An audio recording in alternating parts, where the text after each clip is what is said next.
Well, who's on first? Yeah. Go ahead and talk. Who? The guy on first. Who? The guy playing first base. Who? The guy on first. Who is on first? What are you asking me for? I'm asking you.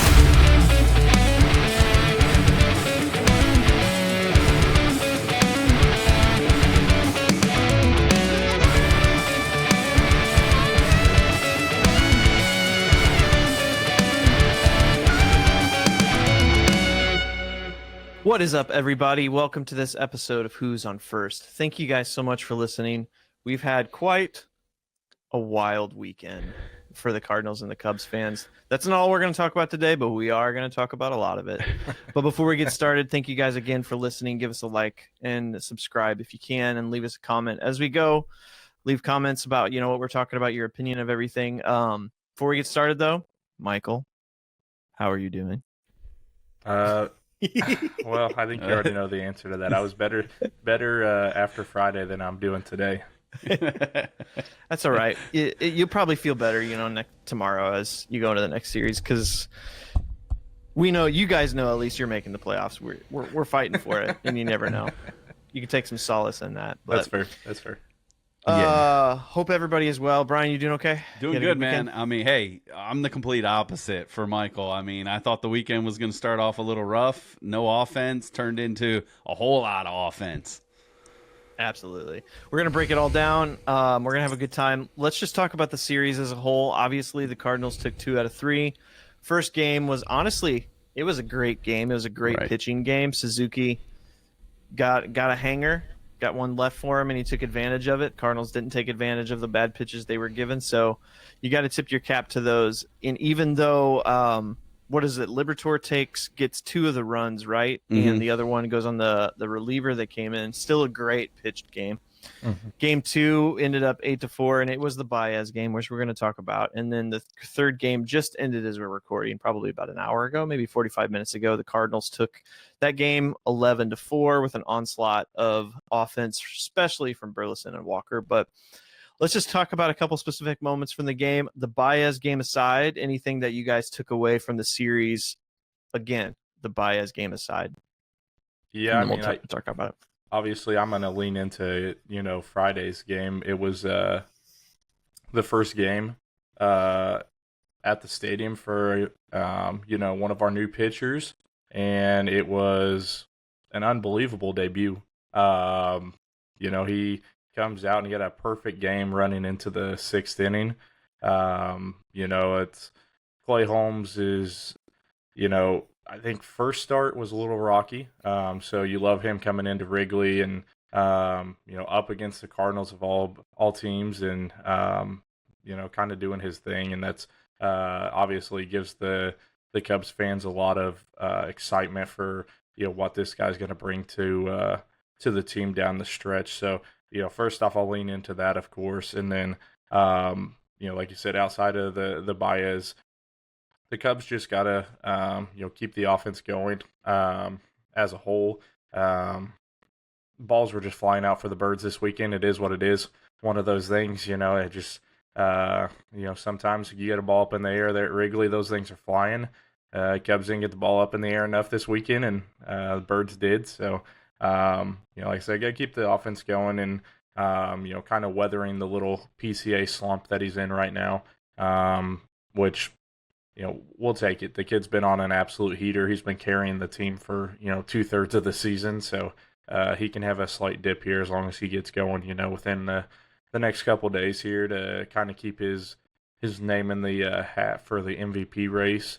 I was talking to Brian this morning. Fortunately, Shohei's also gone kind of mini slump here. So that's kind of helped him out, along the way. But overall, it's more just kudos to the Cardinals. They've been playing really well, this last stretch. And, everybody was waiting on Baez. It seemed like it wasn't going to happen. That was kind of what was being said, is Baez is not coming up. Then all of a sudden they watched Friday's game, saw how bad that one kid was performing, and just like, we can't do this. We got to go ahead and bring Baez up tomorrow. So, the rest is history after that. Yeah, history it is for sure. No, I mean, to speak good for the Cubs, yeah, I thought like Clay Holmes was the standout for you guys. I think it was really, really good to see. I mean, obviously, you're talking 6 2/3 innings of scoreless baseball, especially given the injury history, him coming off of the broken foot, all of that. Like, he's been really strong, and I think it's going to pay dividends for you guys. But on the flip side, like the whole series, like for St. Louis, their starting pitching has done wonderful. Like, obviously, being able to contain Chicago, we know the offense, especially at Wrigley, is there. And the fact that they were able to kind of, at least keep themselves in the games. Tim, you said it. I mean, that Friday's game outside of the Soriano pitch to Suzuki, I mean, it was, if you like a low-scoring, wonderful, well-pitched game, it was a thing of beauty up until that point. And again, give Suzuki credit. He got a pitch that you don't miss in that moment, and he didn't miss it. And so they get it. But like all year, this has kind of been the thing for St. Louis that's impressed me, is no matter how many times they get down, they don't like kind of fold in the towel. And you're starting to see that not just in games, but in series. And I think that's what's becoming impressive for me, is the fact that like they can have a rough game where they don't score any runs, and now all of a sudden we see the life of the offense start to come together. Obviously, catapulted Saturday by the big performance, but I fully expected, and maybe this was just me, that we were going to come out today and might not get another run again today because of everything that went on Saturday. And to see not only Walker get into the action, Burley is, doing what Burley does. The second half of the season, the last 2 seasons, the dude has just been on a tear, and he is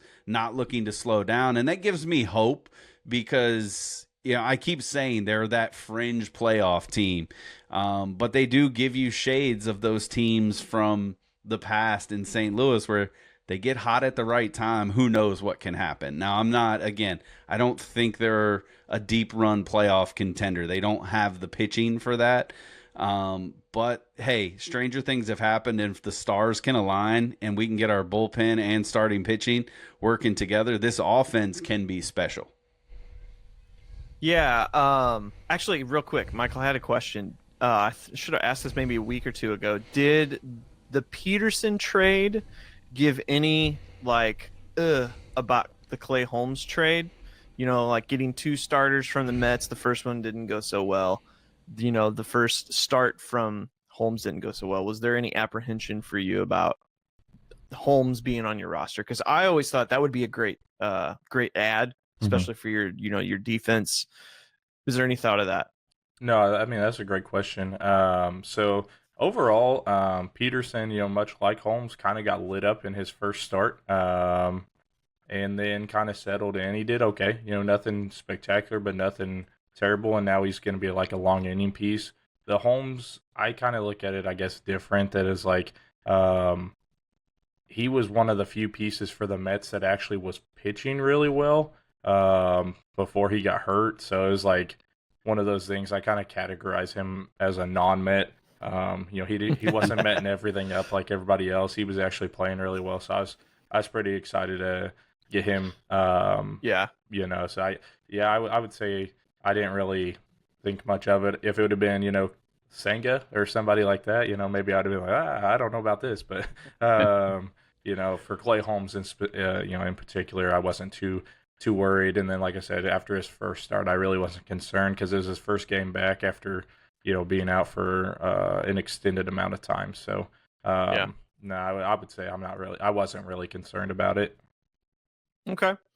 So, yeah, to your point, Brian, I think with the Cardinals, the playoff picture and the playoff hope and ideal, I think is really cool, but more so just essentially the kids playing meaningful games and like learning what it is to chase something. If they don't make it by the 2.5 games is it 2 or 2.5 that we're back right now? If like they don't make it, that's okay. But they learned and got the feeling of like, oh man, these are important games the rest of the month. Now, I mean, also we're recording August 16th. There is a lot of baseball left to be played. Yeah. The Mets lost their season last year in the month of September, and we haven't even hit that in the calendar yet. So like there's still a ton left, but it is fun overall to see the Cardinals offense finally come back around. And I feel like this is probably the first game of the last couple weeks of, Herrera figuring it out, Burleson just always being Burleson. But this is the first game we've seen Walker just like finally start to hit the ball again. That double got a little lucky. That homer was definitely a Wrigley, maybe a couple other Parks homers, but you still take those things, Yep.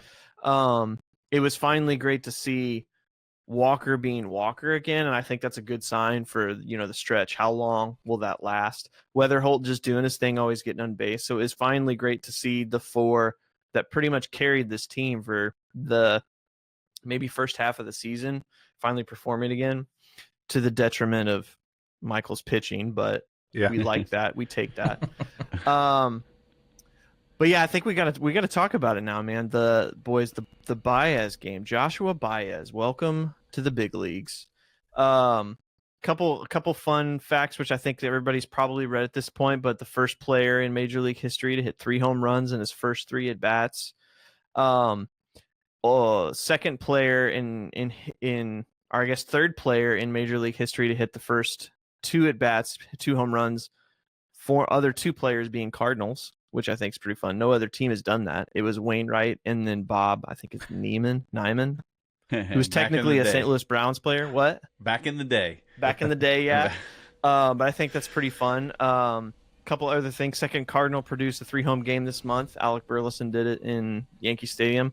Last one, I'll put this out there, joined 2 other rookies on the Cardinals this year, Weatherholt and Brian Torres, having multiple home runs in their debut game, or a home run in their debut. So, guys, to the chagrin of Michael and his Cubbies, we had the most historic game of all time yesterday. What did you guys think? Did you cry like I did? Because I sure did. I about did. After the no, it's because it was still a game there for a minute until he came back around for a third time. I was like, my gosh, who is this kid? But no, I even shared it on my own social media, is the whole thing about it, and I was like, as much as I hate to see him do it against the Cubbies, how can you not be romantic about baseball when you see something like this? Like, this kid's been budding the major leagues all year, and just buying his time, raking down in AAA.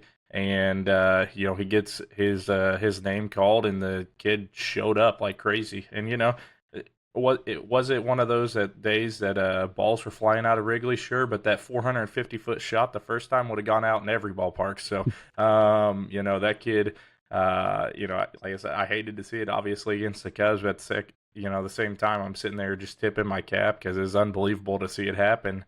And even that final ball, I think if he waits back for another pitch, he may get another shot because he stung that pretty decent out into the outfield too. So, he may have been the first guy to have 4 home runs in a debut had he set back. So it was really cool to see, aside from being a Cubs-Cardinals matchup, obviously.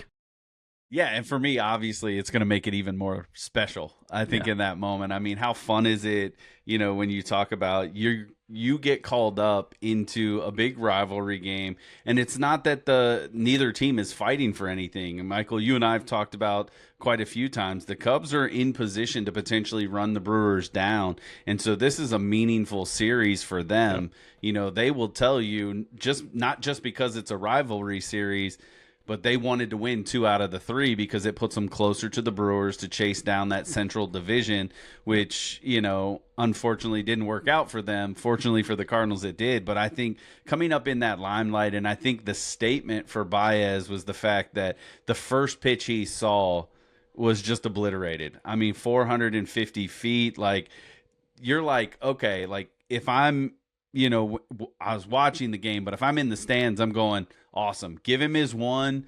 Great debut, kid. And then when he comes up, and to me, the more impressive bat all day was the second home run where he went down 0-2, battled back to the full count, and then that's when he pulled it down the line to hit it out. Just really kind of spoke of what he was working on in AAA, and maybe why it took him a little bit longer to get here than a lot of us fans wanted him to be.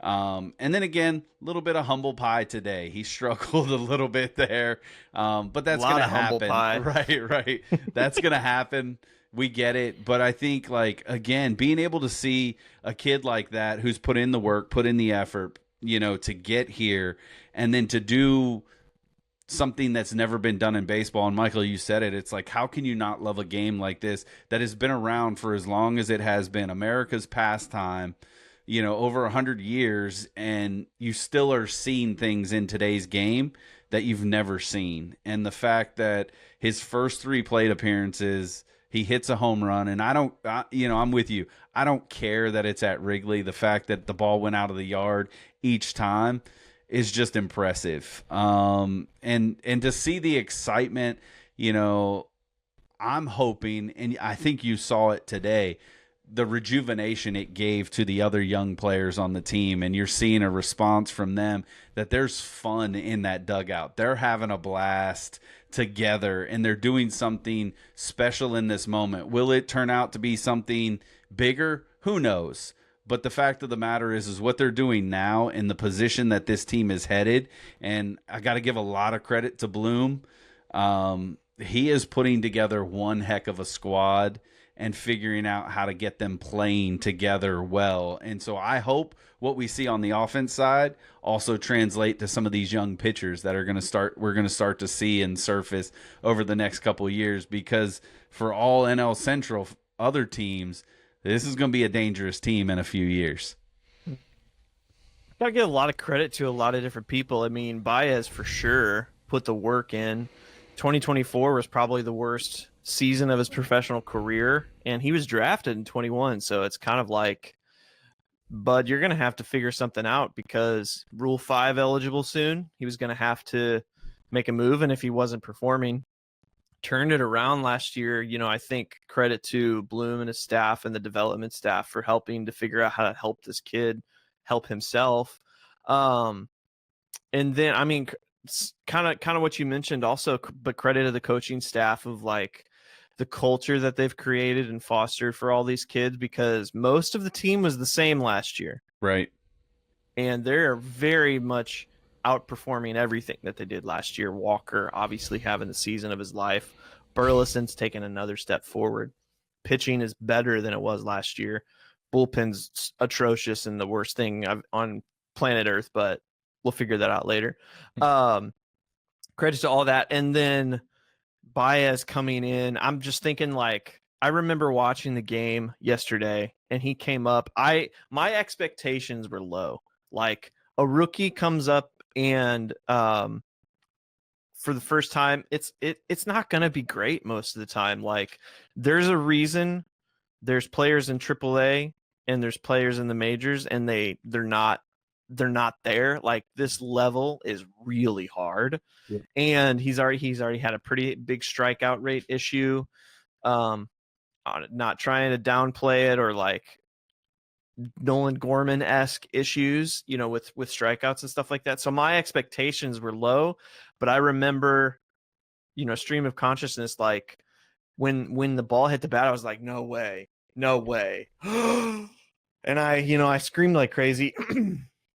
And then both other times, the second at bat with the whole 0-2 count, then walking back to 3 and never seeing a fastball again. And Boyd has been an incredible pitcher this year, especially facing us. Like, Boyd, we've not been able to solve Boyd since we've faced him since last year. And that dude figured him out. Yeah. Hit a slider, pulled it, and then the third at bat, an outside. What is it? The second one was a changeup, outside slider. For the third one, went oppo.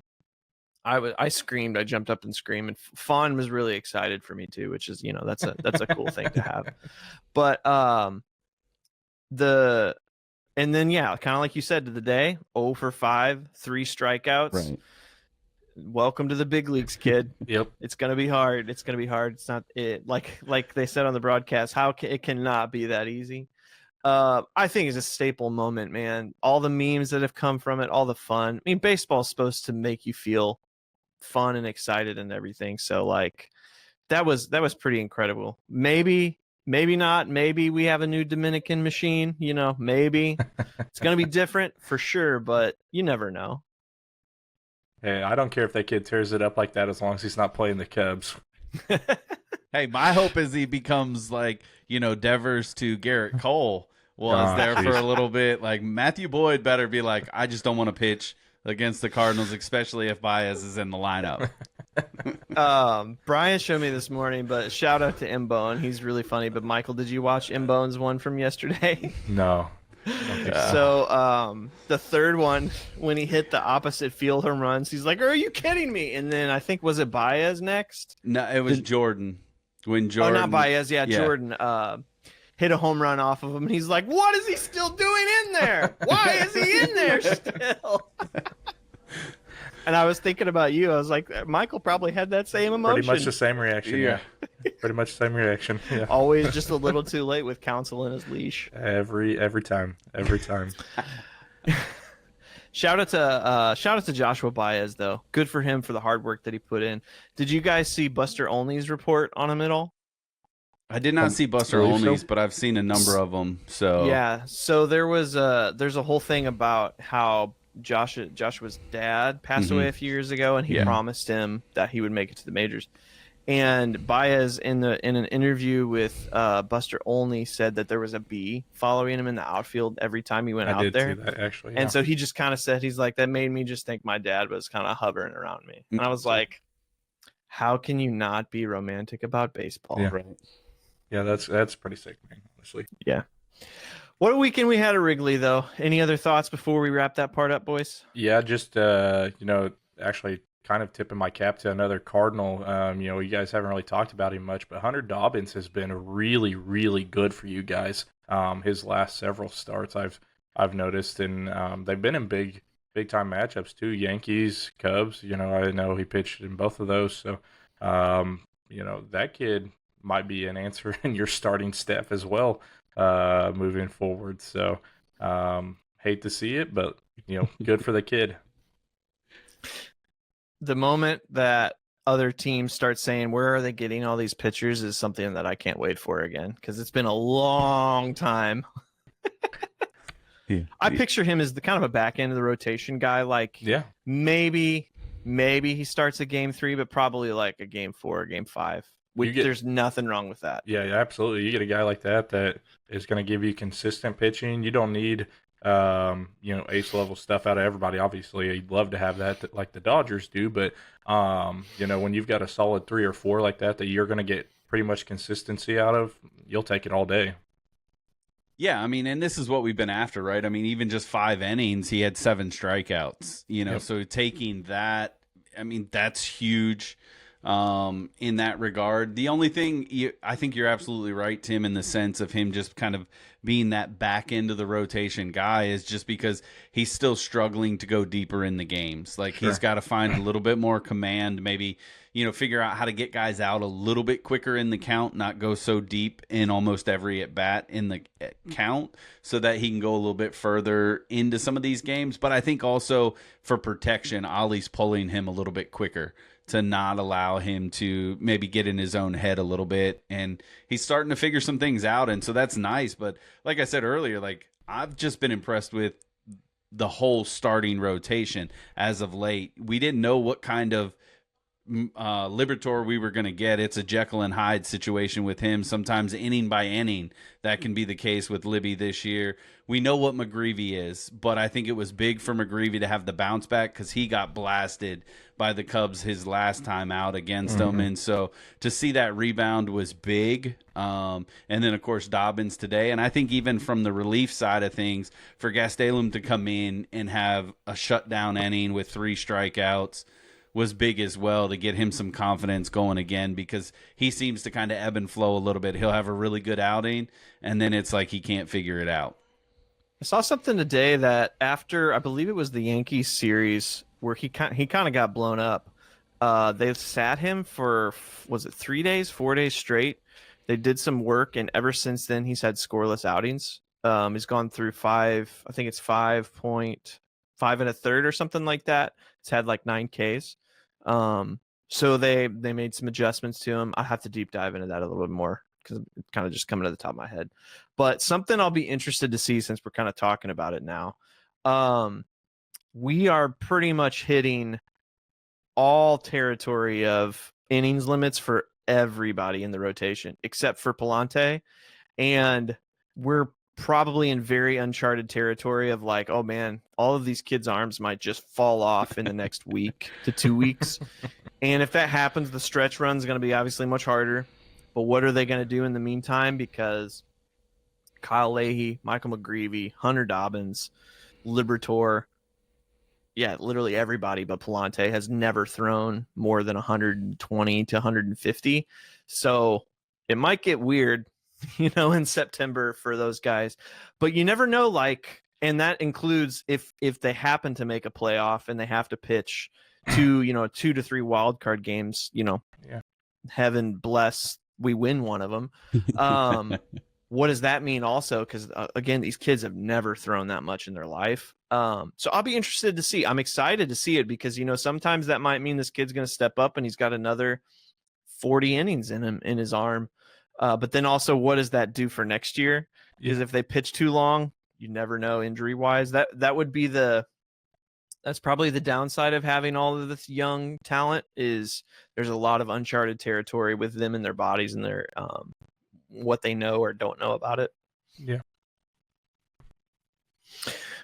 All right, so let's move off from Joshua Baez because and the Cardinals and the Cubs because they're amazing. Well, actually, one more thing I want to mention. There's a lot that happened this week. What do you think, Michael, about Alex Bregman and his resurgence? He's had a pretty heck of a week the last 7 days.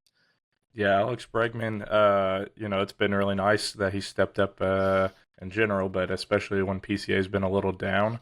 It's been really nice to finally see him kind of get going here. 3-homer game obviously is really nice to have. It was against the Nationals, and I will say the Nationals did try to keep from throwing Miles Michaelis against the Cubs, and they still ended up doing it. And now he's no longer a part of the Washington Nationals.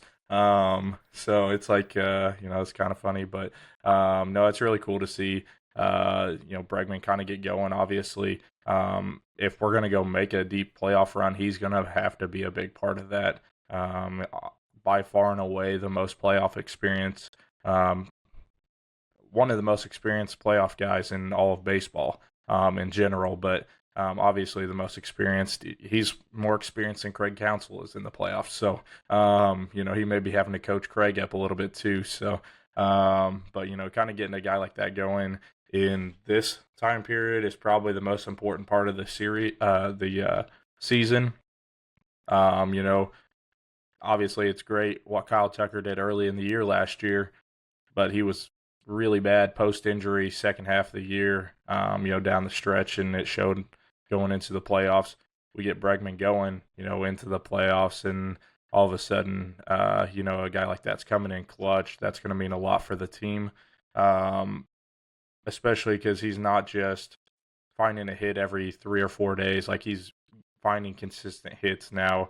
He's getting balls up in the air, getting them out of the park finally, which obviously builds a little more confidence as well. And he's scoring guys, which has been almost his kryptonite this year, ironically, from a guy who's been a really solid RBI guy his entire career. He's been almost allergic to scoring runners when they've been on in front of him. So, it's going to be a huge part. It's like I said, I don't know that I saw him getting on the heater that he's gotten on, but I'll take it all day, every day. And like I said, it's been kind of helped the offense keep going since PCA's been on a bit of a mini slump. He's been the piece to kind of keep things flowing. So, we'll see how it plays out. But like I said, the Cubs are going to make a deep run. Bregman's going to have to be a big part of that. So, love to see it. Absolutely. I remember saying at the beginning of the year, free agent signings they're not smooth the first half generally. Pete Alonso had a rough first half, but it doesn't necessarily mean that's the, indicator of what the time is going to be. And I'm glad he's turned it around as tough as that is to swallow as a fan from the other side of the river. But I think you said it perfectly. If the Cubs really want to run, that dude needs to be swinging because he's got the experience to help everybody. I remember on the broadcast, was it today or yesterday, they talked about how PCA's walk adjustment and walk rates kind of skyrocketed from an adjustment that Bregman helped him make. So it's not always just about box score, Yep. What does he do for everybody else in the dugout or helping through? Because also I think Adam Ottavino, I think's who it was, made a comment about this. I think it was last year because Ottavino was with the Red Sox. I think they said it today on the broadcast, actually, if I remember correctly. Ottavino said, like, I thought I liked baseball, and then I met Alex Bregman. So, like, that is the epitome of a baseball rat, which I think is going to work out for you guys. We don't know what the end of the contract's going to look like, but this window of 1 to 3-ish, whatever years I think it's going to be pretty rock solid for you guys. All right, so let's jump into the wild card situation and like the standings. I think it'd be kind of fun to walk through what's been happening. Brian, you have that open by chance? Yeah. All right, talk us through like some changes that have been made and what the picture looks like right now. All right, I think we'll start with the AL wild card. I think the big news is that currently it is being run by the AL East. You have the Yankees who are leading in the first wild card spot with the 69-55. Boston right behind them, 66-58. And then Baltimore has somehow found their way into that spot. But, like, what's crazy about this, all but 3 teams are legitimately within 3 games of the wild card. The only teams that are pretty much on the outside looking in are the Angels, the Athletics, and the Royals. Everybody else in the American League is legitimately within shot of that wild card spot. And so I think that's what is just kind of insane. We've talked about it on and off a little bit, but the fact that you get to Baltimore and they're 2 games under 500 and everybody is right around in that range. Seattle down there at the lowest at 58 and 66, and yet they're only sitting 3 games out of a wild card spot. It to me is just like how bad can the AL really, really be? I mean, the Yankees, pretty bad. Right. They're kind of like, I mean, and again, you look at those 3 wild card teams, last 10 games, the Yankees are 5-5. Boston is 3-7. So that amazing hot streak that put them there, they're basically wiping that away right now.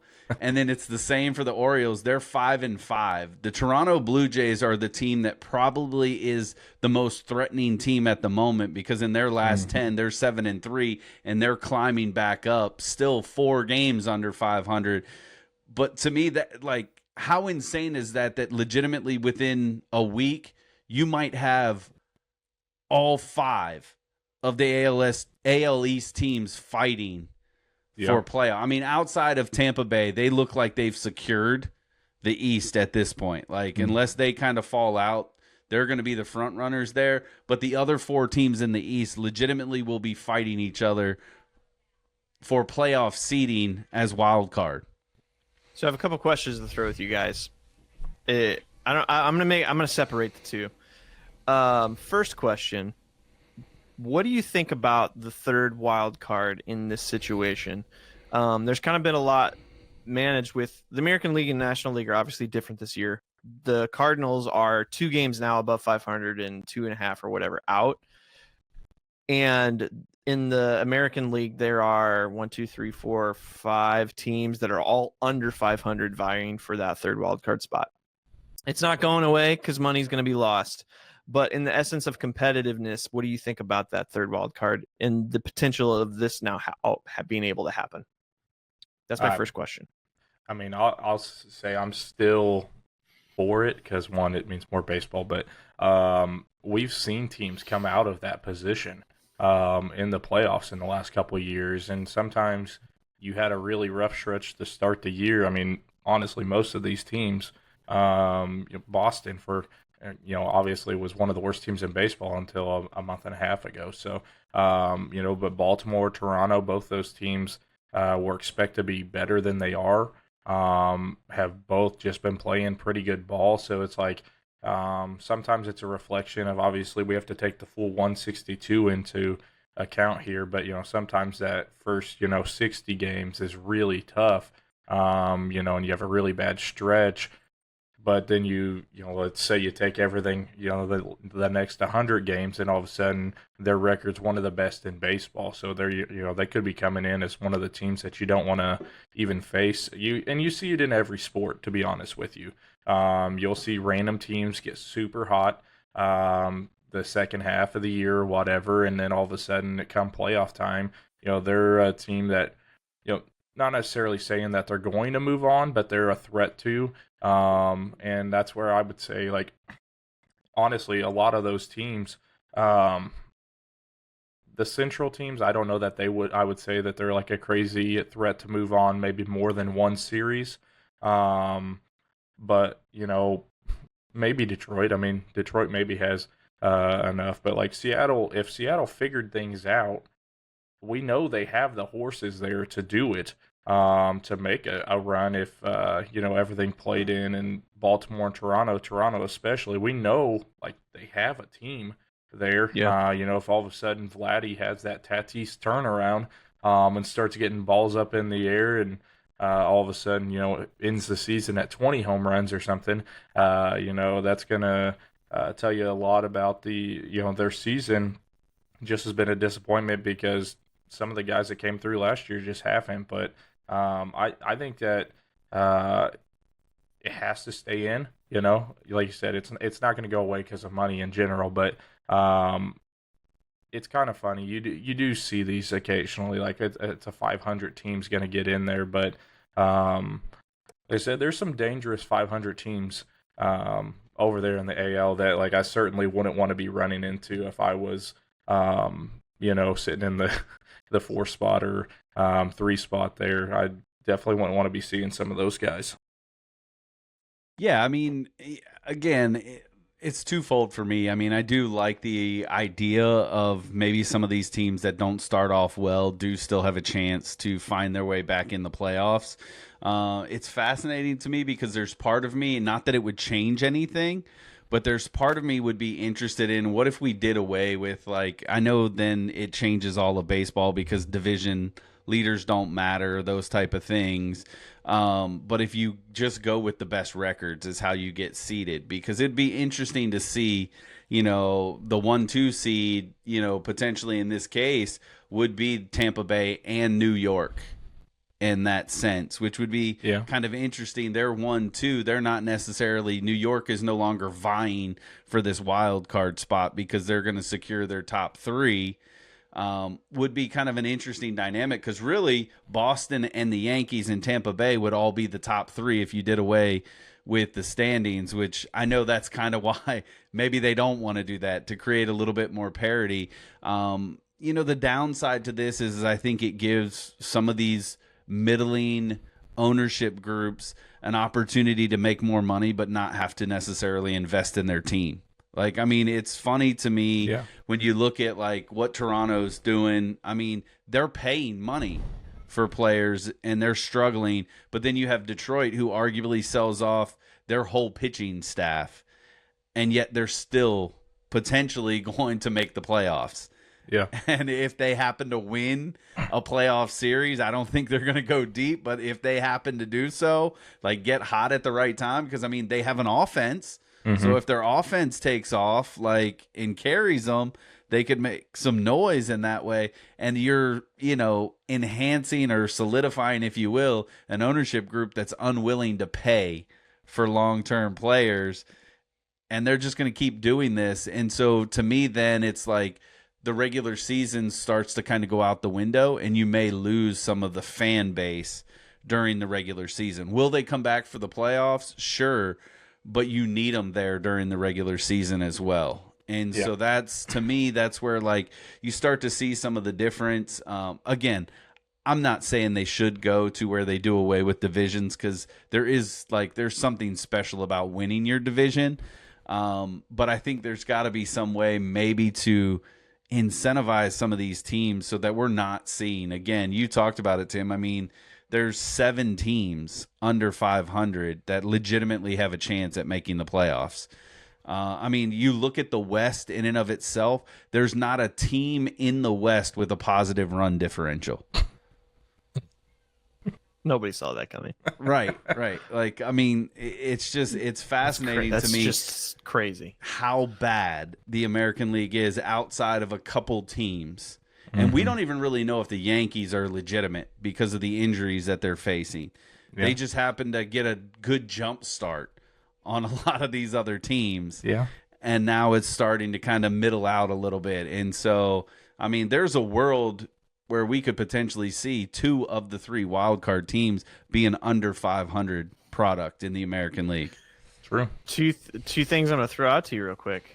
The most runs scored in the American League right now, the White Sox with 594. Second would be the Minnesota Twins with 578. Then third, the Astros with 574. Both the Twins and the Astros have a negative run differential, Right. but the most runs scored. It's just a weird league. To answer your question, I'm not a fan of the re-tiered like football and hockey. Maybe that's just the baseball is really special. Let's keep it that way. There is something special to division. Maybe division winning doesn't mean as much to me, but I think there's something special about the parity of divisions and wild cards in that sense, because just because you have the best record doesn't necessarily always mean if you can't beat the one in your division, because then there might be another team that could like just slightly be better. I don't know about the hockey, run scoring thing, if run differential would ever play into seeding for the playoffs or anything. I don't know how I feel about that in baseball. Maybe not as weird as, getting rid of division winners, but I don't think I would be a fan of getting rid of division winners and that being part of the seeding. I will say, go ahead, Michael. Because I watched the NBA, they've done this, and you're 100% right from the aspect of it does diminish the divisions. I will say, like, ironically, the Central Division in the East, where the Pacers play, you can still tell there's that rivalry amongst the division teams, but like in some of the other divisions, like you can tell, like they don't care. Like this is just another team. But like there's actual fights happening, like legitimate fights happening in the Central Division teams.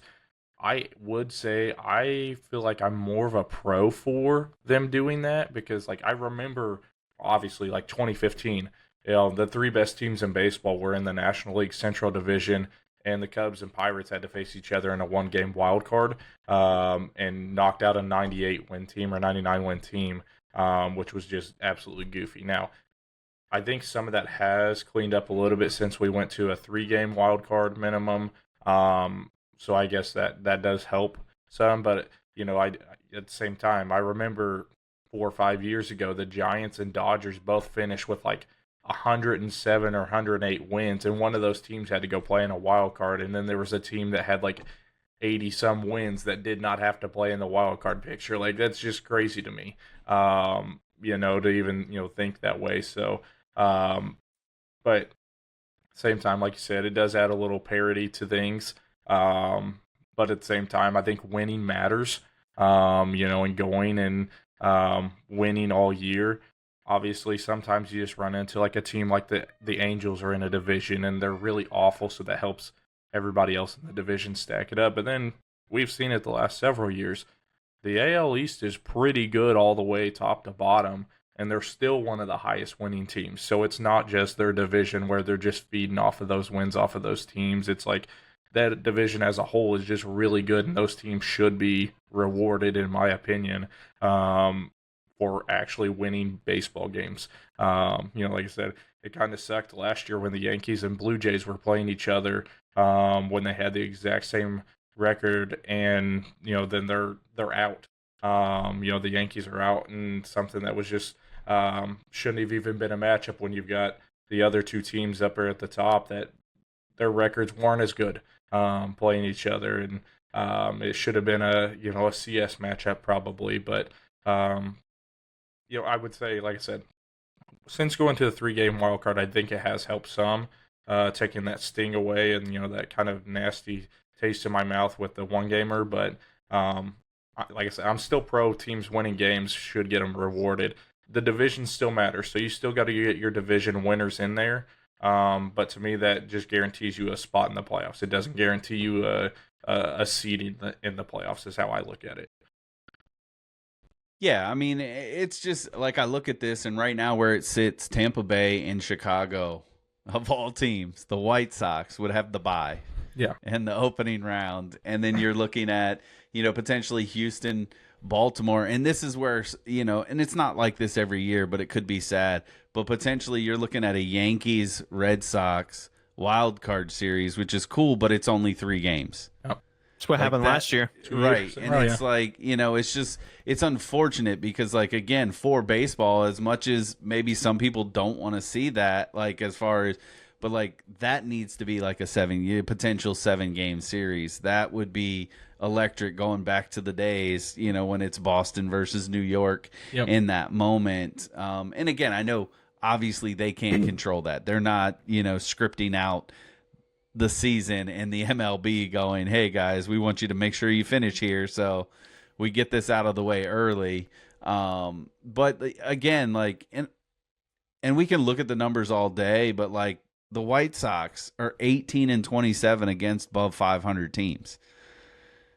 And they're going to get a bye. Like, to me, it's like, what are we doing in baseball? I mean, like, because yes, there's part of me, like, I love the idea of having division winners, but it's like, if your division's not good and you're not necessarily good in your division, does it really say anything? Like, again, as you know, my heart here, as much as I love the Houston Astros as my American League team, you're 2 games above 500 and everybody else in your division is just as bad. You winning that division doesn't tell me anything about you. Yep. And yeah, the thing about baseball, I don't know if it, maybe hockey might be somewhat similar, but like this game is so much about not who you play, but when you play them. The Dodgers are atrocious right now, and everybody's kind of stomping all over them. But is that going to be the Dodgers at the end of September to October? Probably not. So, yes, Houston's record with teams above 500 right now is 19-14. That's not very high because everybody in their division's been below 500 the whole time. Right. But at the same time, like, you don't control completely when you play players, and it's the Cardinals lost to the Angels. We just beat the Cubs. We just won 3 series in a row, but we couldn't touch the Angels pitching, and that just makes no sense whatsoever. But it's literally when you play teams, and maybe that's something special about this sport. So I don't know. I don't find that as weird.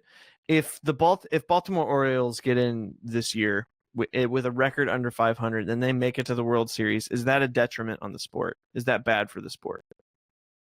Like if it's Baltimore and the Dodgers in the World Series and they got in under 500. To me, I think it goes down to how well played is the World Series, right? Because if the Dodgers just come in and obliterate the Orioles and it's over in 4 games, they're not competitive games, then yes, it's going to hurt MLB bad, in that regard. Now, if somehow, like, let's say, I'll even throw a weirder one out there. What happens if Toronto gets hot and we have a rematch of the World Series and it's Toronto and LA again? Probably be the most electric thing ever. Right. People are going to love it. But if Toronto doesn't show up and stretch that to 7 games again, it's going to hurt. Or what if Toronto wins in 6? Right. And then it's, again, and this is where you've talked about it, the parody of the sport becomes amazing. And a lot can happen. And again, you said it earlier, there's a lot of baseball to go still.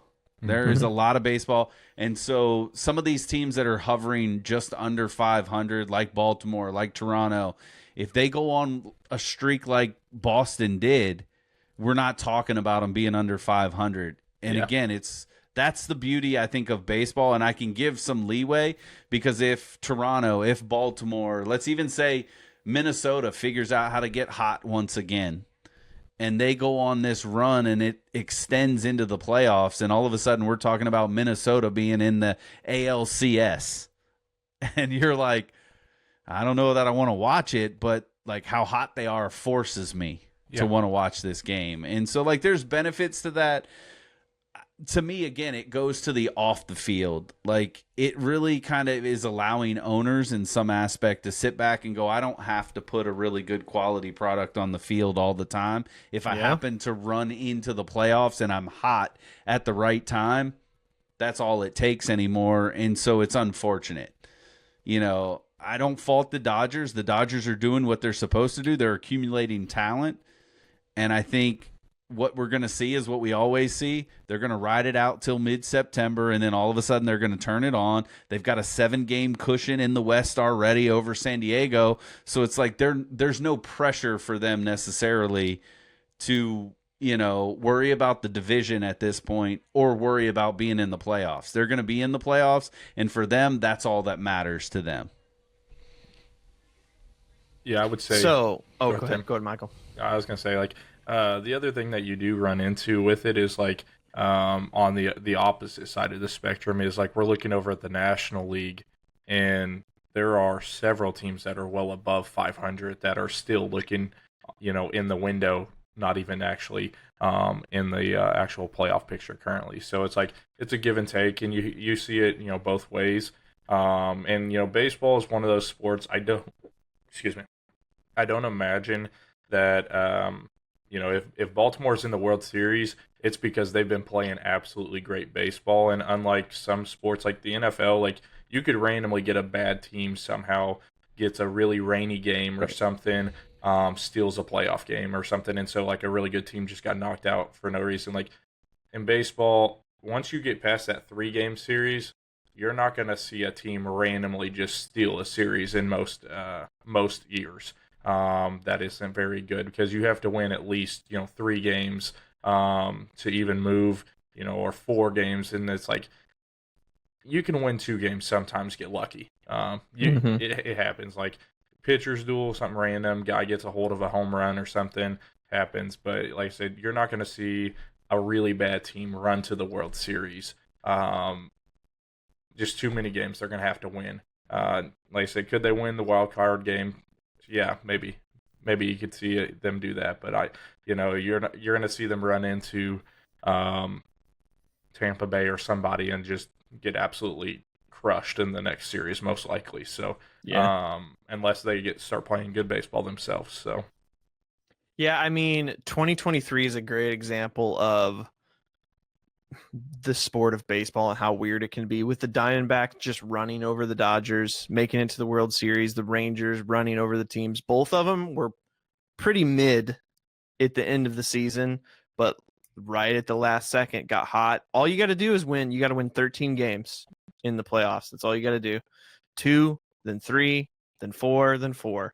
So it doesn't matter how you do it. That's all you just got to win those games. So that's a third of the month, maybe half of the month of games in a baseball season. So you never know. Last question I have for you guys for the AL. In the end, what team do you trust the most to make that last wild card spot?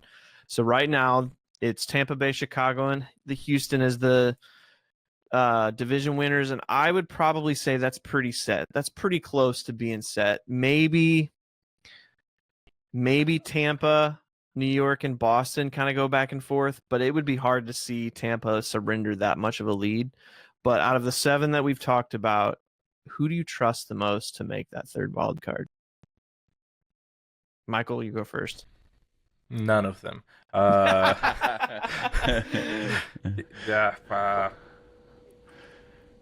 will go with.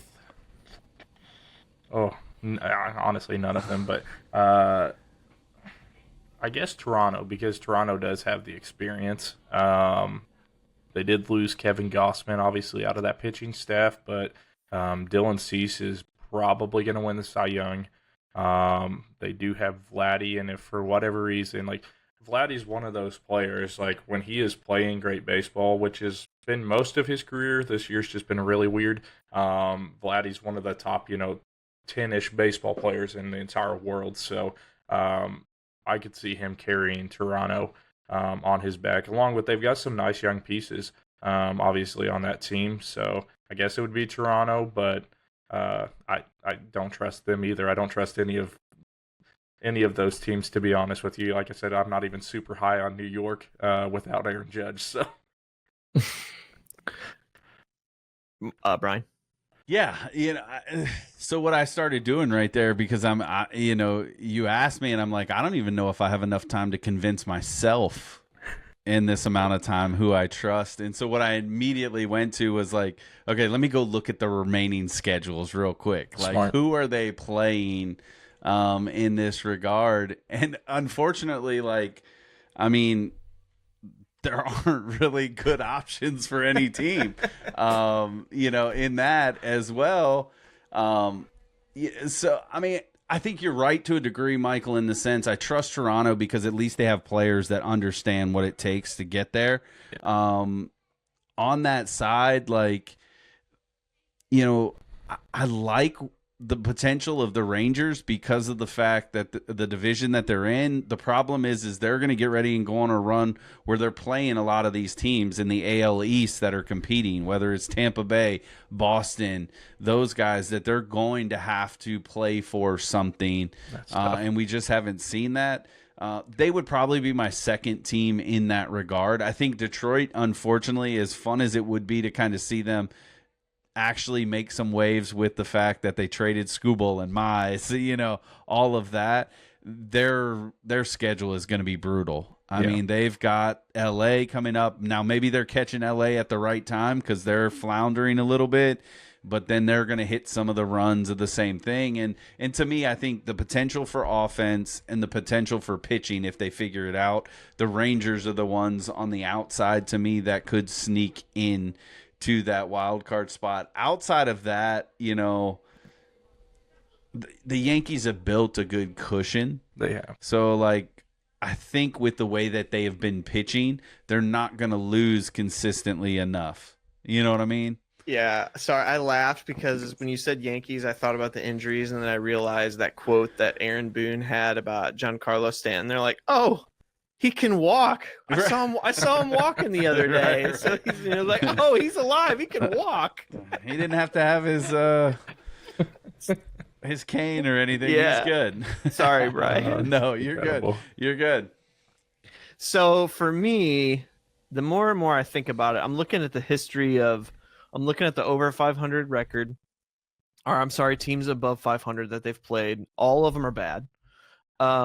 Toronto has got the worst record, probably mostly because their division, everybody's been above 500. I would be interested to see, I probably should have done that while we're like, what's their record the last 3 weeks? Because they've gotten a lot better. Yeah.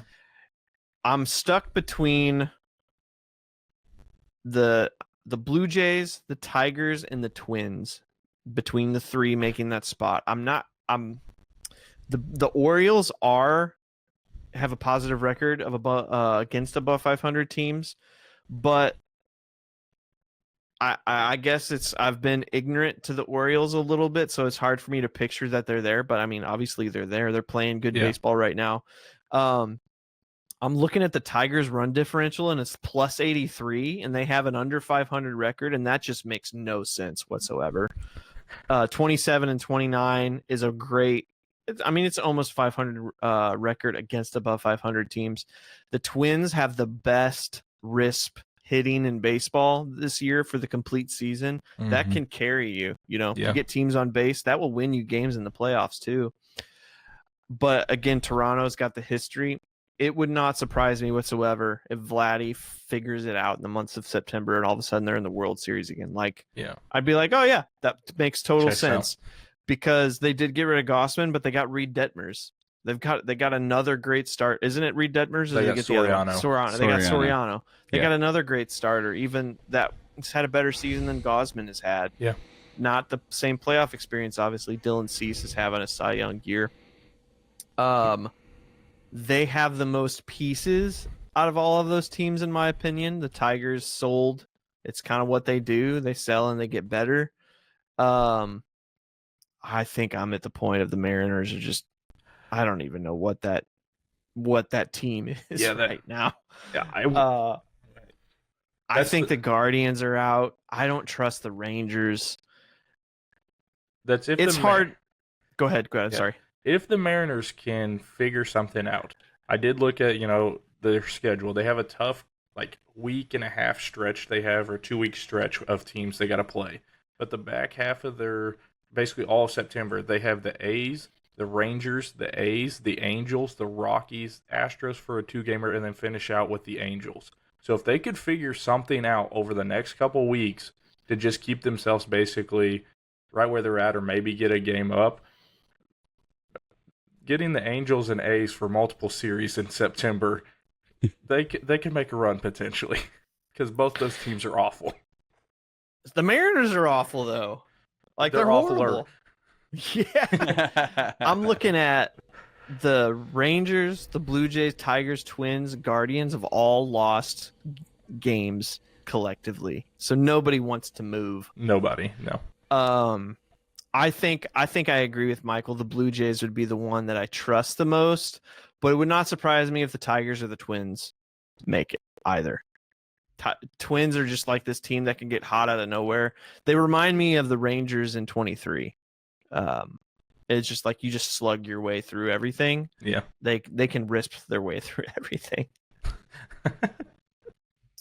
All right. Let's jump into for the last remaining time real quick. Let's run through the National League wildcard picture. Brian, you want to run us through that real quick? Yeah. So leaders, no surprise, best record in baseball, Milwaukee Brewers in the Central, 77-48. Atlanta right back at it. They turned things around. They went on that slide, 74-50. They're leading the East, and in the 2 spot by percentage points at this juncture. And then LA, of course, at 74-51 in that 3rd division slot. And then, Michael, your boys there, the Cubbies, 72-53. Heck of a year. Got the wild card lead by 5 games there. Philly, who's floundering a bit, although seems like they've maybe rebounded once again, won 3 straight, 67-58. The Padres there at 67-58, also going through a heat stretch here, 8-2 in their last 10, maybe making some moves. But then you got the Diamondbacks sitting there a game back. Miami's 3 games back. The Cardinals 3.5 back as of right now. And then it starts to flounder a little bit. Pittsburgh 6.5 back. Cincinnati 7. Washington 7.5. Pittsburgh, Cincinnati, and Washington, very slim outside chance in my opinion as far as getting into the wild card. So you're really looking at the Cardinals, the Marlins, and the Diamondbacks all above 500, sitting below that 3rd wild card spot, but having a realistic shot at it. So, same question applies. First question being, I guess my first question being, with all of these teams being so far above 500 and so much significantly better than the American League teams, does that, you think, guarantee the National League wins the World Series this year? No. No? Absolutely not. Because like we saw with Boston, if Boston get hot, Aaron Judge returns, and the Yankees obviously have an incredible pitching staff this year. No, I'd say it doesn't. I mean, obviously the Dodgers are great, and so that does give the National League a bit of a, I guess, a neck above, just from the standpoint of who the Dodgers are. But it certainly doesn't, because there are a couple of talented teams, and there's some teams over there, we just talked through it, in the American League that just haven't played well for whatever reason, but they get hot in September. All bets are off. Just getting into the playoffs is what matters, and once you're there, just playing ball. No, it certainly doesn't. Would I say they have the advantage? Probably, but it definitely doesn't guarantee them. Yeah, I mean, I would say, are they the favorites? Yeah, sure. Like a betting odds, you're probably going to bet on the National League above the American League at this point.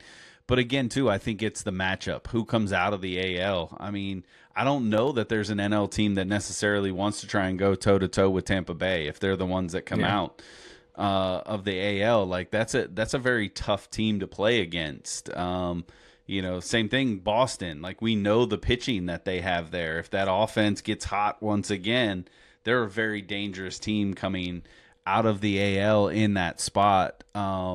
You know, and the same could be said about the Dodgers. Again, we see what they were able to do last year, but as good as they were last year, you have a team like Toronto that also pushed them to 7 games. And we've said it on this podcast before. Everybody's talked about it. They were legitimately inches away from being beaten by Toronto in Game 6 on a ball that bounces one way or the other, a collision in the outfield that doesn't get caught. Like, there's, you know, so again, it's one of those things like, yes, it's nice to sit here and say, man, I love the fact that the NL is leaps and bounds seemingly better than the AL, but in a 7-game series, matchups become so much more prominent. You know, who are they going to have toe-to-toe, whether it's Ohtani or Skubal going against, you know, is it Crochet? Is he back for Boston pitching well? Peyton Tolley looks like he's the dude. Like, you talk about Dylan Cease and the season that he's having. If he's matching up against Ohtani, does that change things in that? And so I think, you know, nothing gives the NL like a guaranteed World Series here. So second question is same one for the American League. What of these teams in the wild card do you trust the most to make that last spot? The irony is, I still say without being biased. Yeah, I would say like I still don't trust any of them because like the Padres, like all those teams, realistically, you could say even we're playing for 2 spots. You know, let's say the Cubs. Like I don't foresee the Cubs falling out of the playoff picture as a whole, knock on wood. But like the Phillies and San Diego are both right neck and neck, right there on those 2 spots. So I'd say I trust Philadelphia-ish just because of more of the need to win. You know, maybe those veterans just keep them winning for whatever reason, I guess, for that. But like Arizona has some major flaws, and we know that. And so does San Diego. Now, maybe San Diego cleaned up the flaws at the deadline with, adding some, 2 nice pitchers there. But I guess I would lean San Diego, just talking through that because Tatis has gotten going. Machado's gotten going a bit too.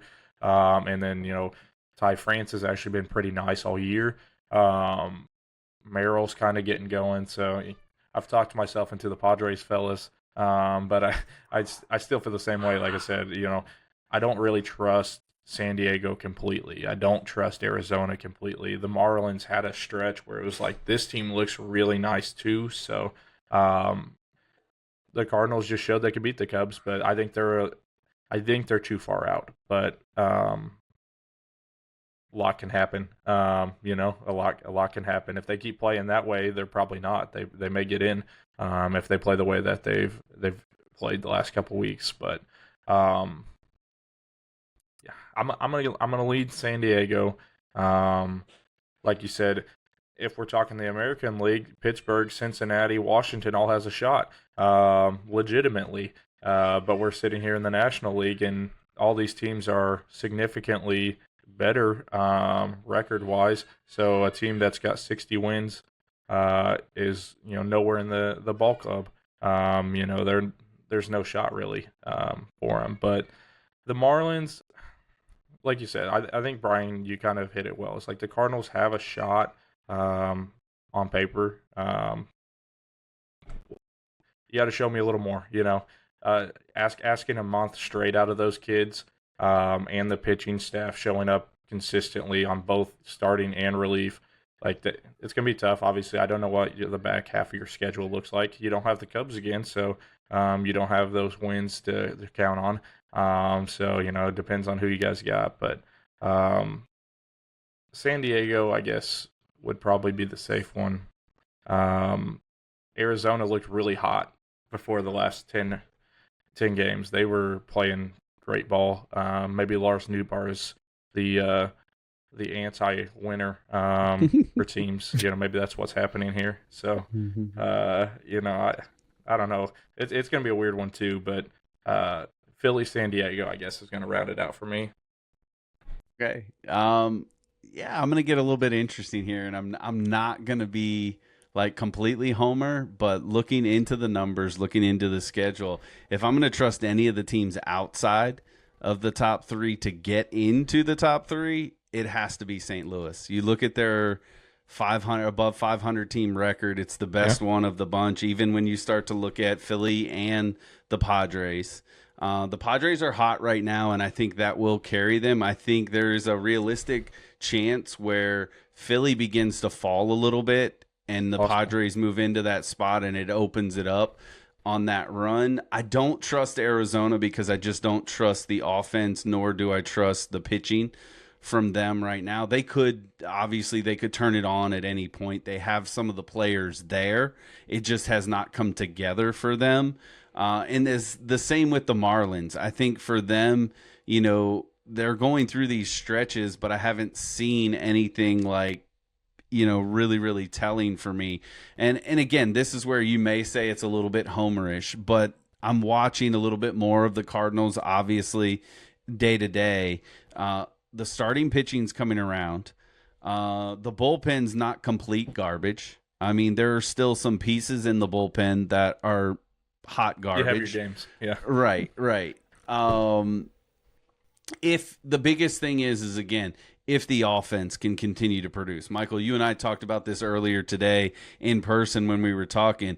It's like, as funny as it is, that offense is becoming very, very streaky. They go on these 10-game runs where it seems like the offense is legit, but then when the top 4 to 5 hitters in the lineup stop hitting for a week, there's no offense. Yeah. And they can't have that. Like, there has to be some consistency through the remainder of the schedule. Their schedule's not that bad. They get a run here where it's not those high-profile teams. Unfortunately, it is some of the division teams. Like, they still have Pittsburgh, obviously. They're still going to play Milwaukee. They still got Cincinnati. And when you play in division, there's nothing more than a division team wants to do is to kill your chances for the playoffs too. So they're going to play them tough. Like, I expect this to be a challenge for these kids. Ultimately, I'm with you. I could see a world where nothing changes. It's Philly and San Diego just because of the way it plays out for them. But I think, and I said it from the beginning of the year, that the Cardinals are going to sniff that third and final wild card spot, and I think they're going to make it very, very interesting. And it will be fascinating to me because I believe they close with the Brewers. They do. In the regular season, and the Brewers will have wrapped up the division by that point, but we will still be fighting. So what will the Brewers do? Do they want to keep the Cardinals out of the playoffs, or are they going to rest their guys and give the Cardinals an opportunity to get in the playoffs? That'll be the series to watch when it comes down to it. So I'm pretty close to Brian. There's some slight differences. I actually wouldn't give Milwaukee the division lock. I think the Cubs are going to sniff that the rest of the way, and I also could see a world where the Cubs take it from them. Milwaukee's hitting a stretch where they're going to have to start resting the Miz. He's not going to be able to go as deep. They might have to skip a start, kind of similar to Skeens right now. They did this last year too, where down the stretch they rested Miz, and he ended up piggybacking for a while. I don't think he's going to piggyback. I think he's going to start. But it might be like a skip start, or like, hey man, I'm only giving you 4 innings and we're shutting you down because they need him in the playoffs. There's a world where I think the Brewers could submit some wins that gives the Cubs the chance. And I mean, the Cubs are a good team, so I think that division will kind of teeter a little bit. As far as the wild card chances, I am looking at the records above 500. The Cardinals are almost at 500. They're one game behind. They're one game below 500 against above 500 teams. I could see a world where the Phillies and the Padres get knocked out. The Phillies have a pretty tough September, like a really tough September. They have to face the Diamondbacks, the Braves, the Astros, then the Braves again, then the Nationals for a little bit. Then they have a 4-game series against the Mets, then the Brewers, then they close the season against the Rays. They have a really tough September. So I could see a world. They have a pretty poor record against above 500 teams. And like most of that month are those teams. So I could see that world. The other thing is the tiebreaker scenario for each of these teams. Currently, the Cardinals have a tiebreaker above the Padres. they have a tiebreaker under the Diamondbacks, so the Diamondbacks would beat them out. They have one under the Marlins. The Marlins beat them out. I mean, the Cardinals have a series against the Phillies next weekend, so we don't know what that record will look like. But currently, we're 2-1 against the Phillies, so we hold the tiebreaker. So I could see a world where a couple different scenarios happen. I could see a world where the Phillies and the Padres get knocked out, and it's all going to be within a game and a half a game type of situation. I could also see a world where tiebreakers get applied. I could see a world where the Cardinals and the Diamondbacks make the wild card too. I could see a world where it's the Cardinals right below, or the Padres right below, or the Phillies or the Diamondbacks right below. I have a hard time believing the Phillies are like a really good team. They, on paper, they are, but man, they've just been atrocious for a lot of the year. They had a great, they had that Donnie baseball run, but ever since the break, they've just not played great baseball. The Cardinals beat both of the two starters whose games they've always won the entire year so far. So if you start beating those starters, that team is toast. Yeah. Because the rest of their starters are very gettable.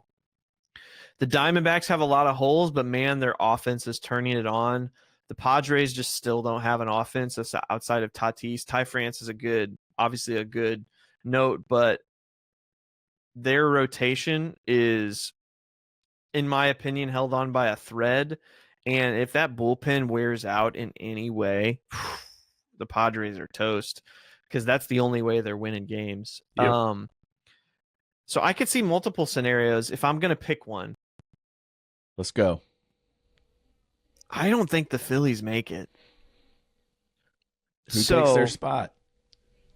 I don't know the tiebreakers here between those three teams. Do you guys know off the top of your head between Phillies, Padres, and Arizona? I don't. I don't think the Phillies make it. So is it the Diamondbacks, Cardinals, or Padres? I don't think the Marlins are going to make it. What's the Marlins schedule? The Marlins had a tougher one. Their schedule, it's going to get rough for them. They're going to have the Nationals, but then they have the Red Sox, the Nationals again to close out August, and then they get the Cubs, the Dodgers, the Diamondbacks, the Padres, the Cubs again, the Braves to close it out. So that's tough, man. Yeah. I don't think the Marlins can make it either.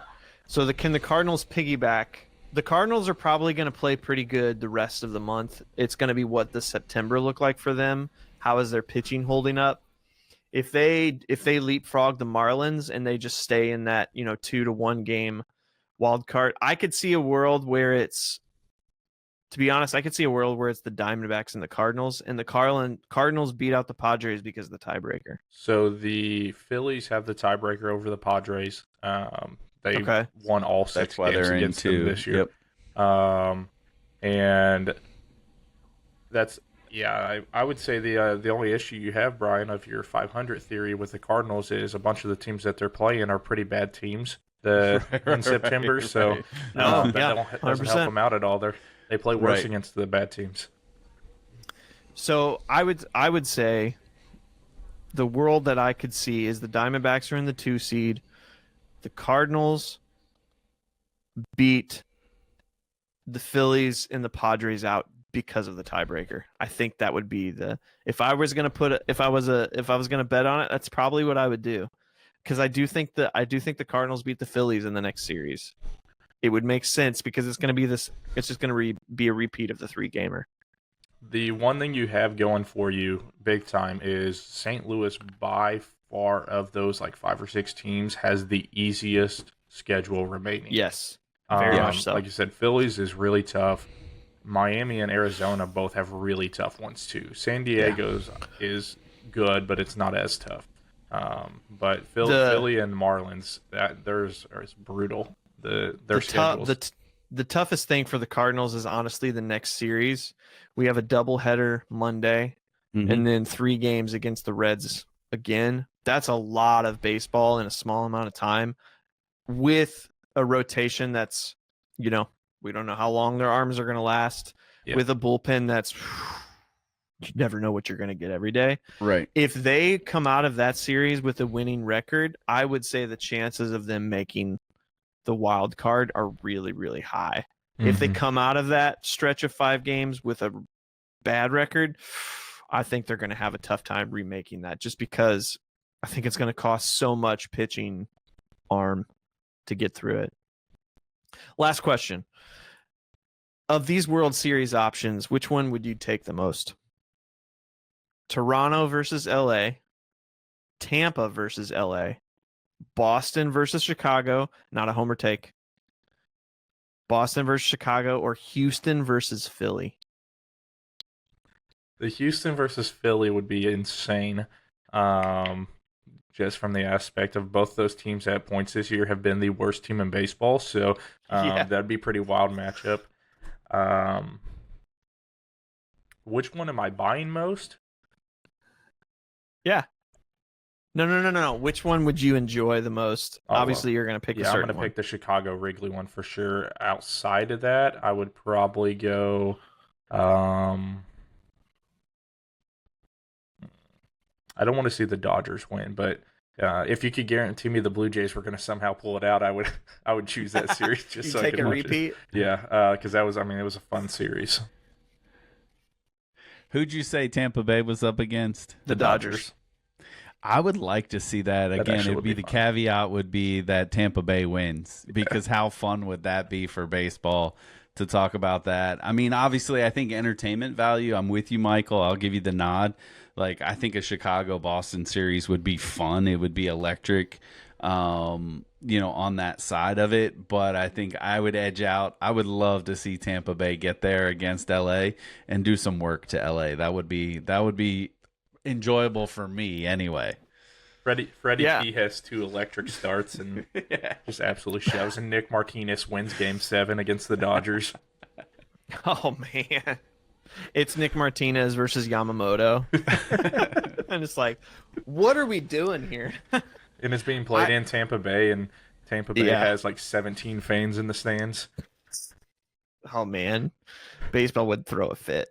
I think if I'm picking one for the most entertainment value and like the best for baseball, I'm probably picking Boston versus Chicago. The 2 most historic ballparks are filled to the brim for 7 days. Yeah. Like that's pretty electric. Boston cemented themselves, by the worst team of all time, and then all of a sudden, what the heck happened to this team? Yeah. Chicago has been grinding and working, made itself there.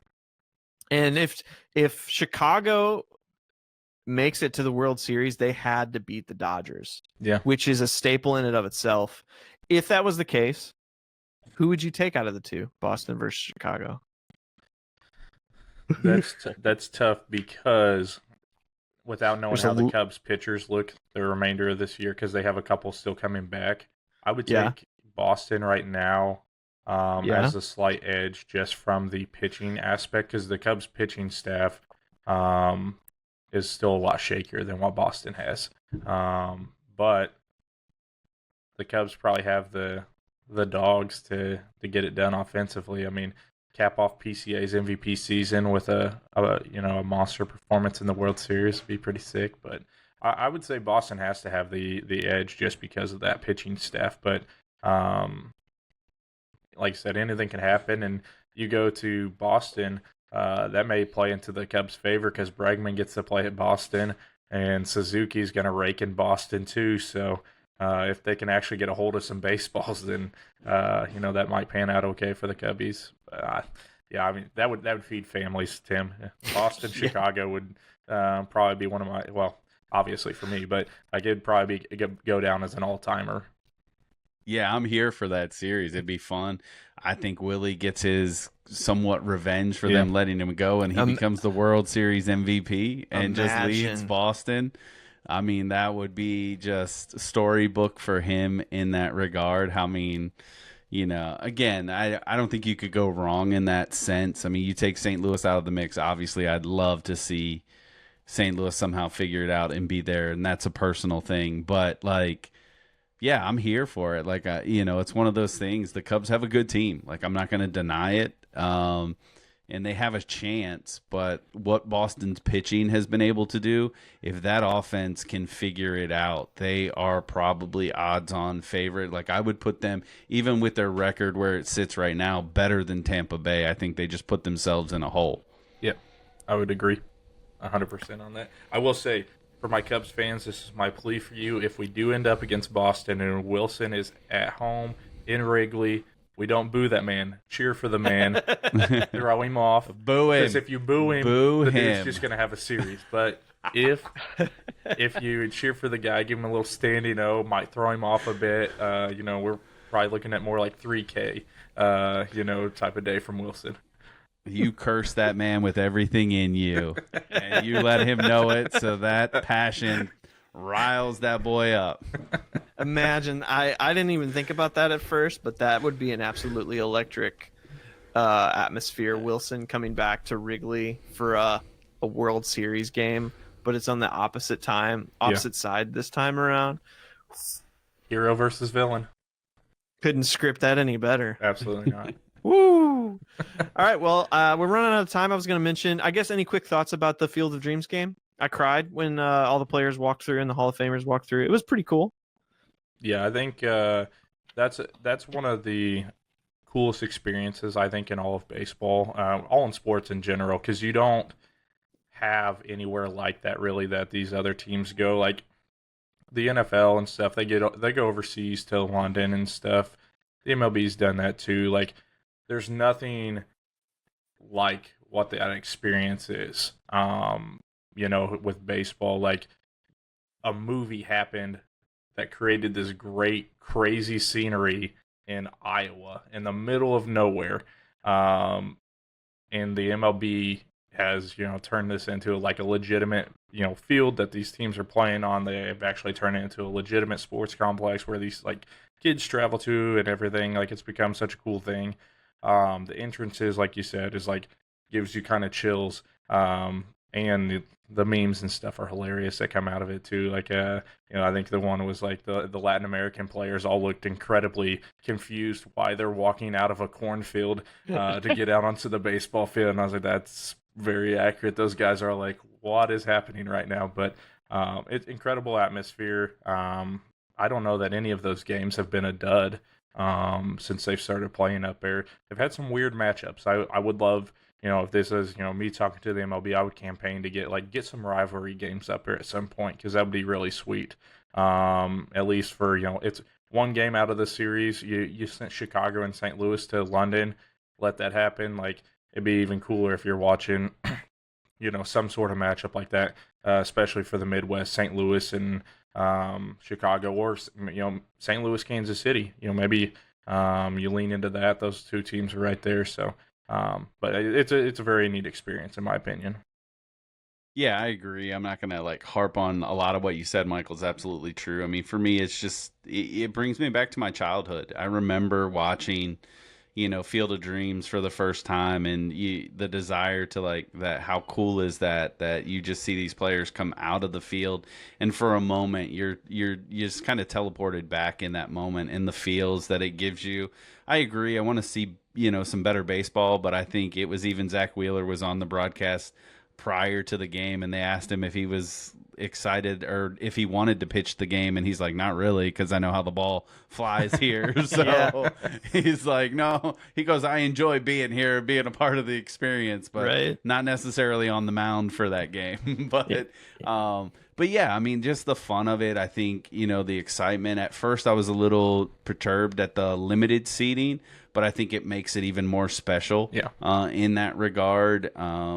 And just the fanfare, like you said, that comes with it. It's a beautiful thing, and I would love to see baseball figure it out. And maybe, I know you don't want to take it too far where you play too many games that it becomes kind of redundant. Mm-hmm. But even if there's, just a couple times, once a month, where you get a good couple of teams out there, even for one game in the series that they can play, just to make it a little bit more meaningful, get some eyes out there, because, again, it's a special thing, especially if you've had a love for baseball in any capacity. Yeah, I would like to see MLB do another one of the Birmingham games. Yeah. Like when St. Louis and San Francisco played, that was really cool. One of the things I like about it the most is just the retro throwbacks of everything. You know, the first one was Yankees and the White Sox, and that was a play on the movie. But bringing those old jerseys back, I mean, it's going to make money because people are going to buy them. It's another, trope for MLB to have, but it also, what other sport has this much history? I mean, the movie's from the 80s, so it's not like it's that old, but there's things attached to it and semblances attached to it. So it's pretty fantastic. I mean, it's kind of funny how this game makes you emotional like that, but it was fun. I imagine for the players, it's kind of tough because it gets rid of an off day and it interrupts schedules and routines. Like most teams travel that same day, so even though one team is a home team, they're both away. The clubhouses are different. So I imagine it's kind of hard, but it seemed like all of Philly and Minnesota had nothing but positive things to say about it just because of, the opportunity, and it's a one of one experience. So I definitely think MLB should keep doing those things because it's really fun. They should also lean into the movies and go with the Sandlot, like a game with a car and a sapling tree in the middle of the field would go so hard. And houses just right behind it, and it's when you hit a home run, that'd be incredible. Side note, I thought it was really funny. I pointed this out to Brian yesterday, but the fence was lined with logos of betting sites, so and the whole movie was about Sulisto Jackson, who got removed from the game for betting. An illegal activity. You can't make that stuff up. Nope. But if you stuck around this long, we really appreciate it. Thank you guys so much. Again, throw some comments out there of what the playoff picture will look like. You think at the end of the season? We have so much games left. We have about 40 to 50-ish left in the season. So this is not going to look at all like it does right now. That's one of the beautiful things about this sport. But let us know your thoughts. We really appreciate it. Thank you guys for listening, and we will see you next time.